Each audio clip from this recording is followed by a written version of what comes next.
Alright, so I'm back, and today I'm going to take a look at a re-review of Beast Wars Depthcharge. And here he is in his battery mode. Looks pretty good. I really like the way this looks, actually. Now, I have all the missiles for him, but they're all in storage, so I can't really show that off. But, I mean, they're spring-loaded missiles for the most part. This comes off, and he would have two little missiles here and here, and you just press these little things right here in, and they fire. It's a missile firing gimmick. We've all seen it before, so I don't think it's that important. He also would have these discs that you could put in here, and then when you pull this trigger right here back, it would fire them out. They don't go too far, but yeah. There he is in his manta ray mode, like I said. It looks pretty cool. Definitely looks very show accurate. This is pretty much exactly how he looked in the show. So that's really nice. The wings do have posability here, so they can kind of go up and down. And then the tip can also go up and down. This piece can kind of hinge a little bit. Tail can move down. And then there's a hinge right here, and then the hinge right here.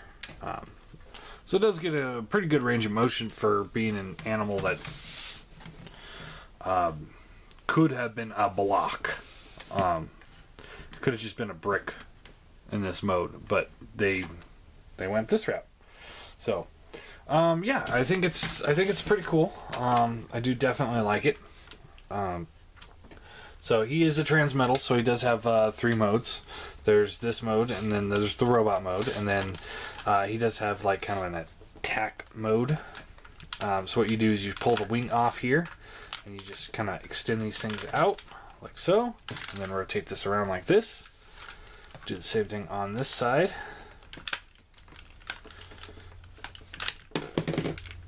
And accidentally pop off the tail.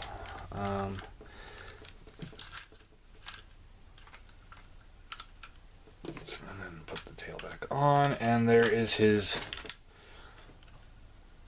flight mode, which is actually it's actually pretty decent. If you actually watch the episode when he comes down, this is it's called a star hopper. This is pretty close to what his ship looked like, so it definitely kind of works. And these little things did get bent at some point. I'll have to heat them up and straighten them out, but yeah, it definitely looks cool. It's one of those modes that are just kind of like but it does kind of work for him. Not as well as Rampage's tank mode, but it does work. So to transform him into robot mode, you want to pull this tail section out, set that off to the side. Then what you want to do is you take the legs here and you pull them up, rotate them straight down, and you can flip out the foot, and then flip out the heel spur. So just kind of do that. Do the same thing on this side.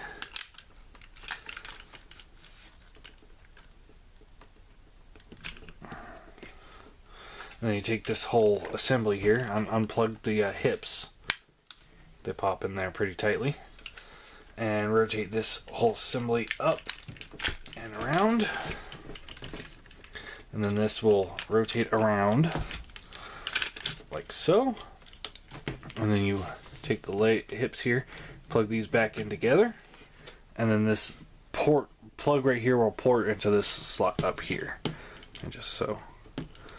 Like so. And then you have the bottom half done. You take the arm here and you just rotate it out. And it just comes forward and it just clips in with this little port here. It goes right in there. So it just kind of clips in.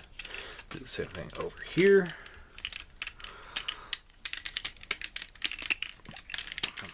There we go. Then you want to open up the hands. This will rotate around. Close back up. Just like so. Do the same thing over here. Just open, rotate, close up. flip the head. This panel right here, just flip this forward, and that reveals his head. And then you take the take the tail here, fold this straight down, and then the wings just kind of rotate in on themselves. And I just kind of like to position them like this, so that it's just kind of like on the back. This is how we had them in the show too.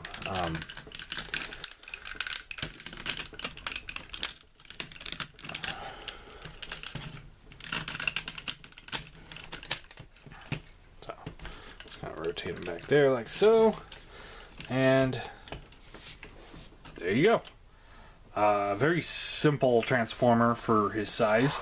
But it's also one of those, it works for him. Now, he is a very back-heavy figure, but because of that tail section, it does act as a third leg, so it kind of supports him. So, posability, his head does rotate. Arms rotate. They go in and out. Swivel at the bicep.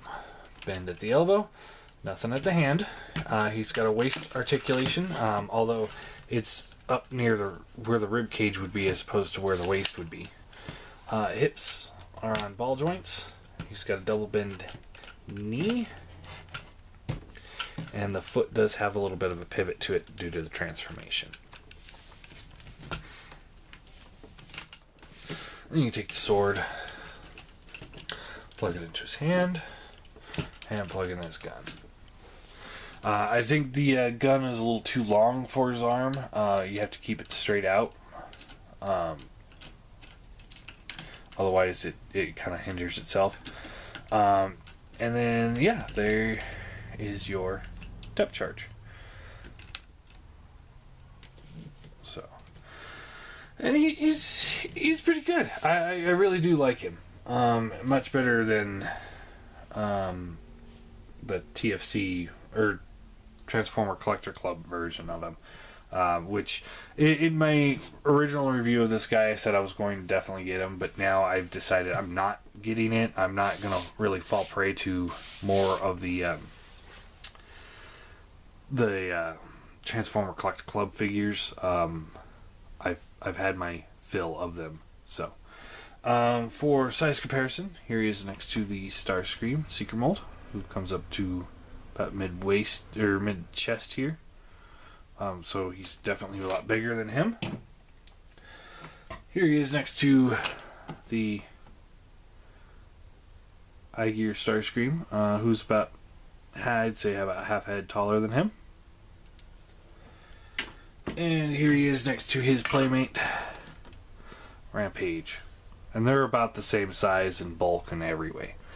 So yeah, all in all, I think it's a really good figure. Like I said, instead of releasing a different figure that kind of looks like him and saying it's like pre-Beast Wars, I wish they would just re-release him and give him a much more screen-accurate paint job. I think that would be really, really cool. So, all in all, I stick with my original rating of a 9 out of 10. I think he's a fun toy.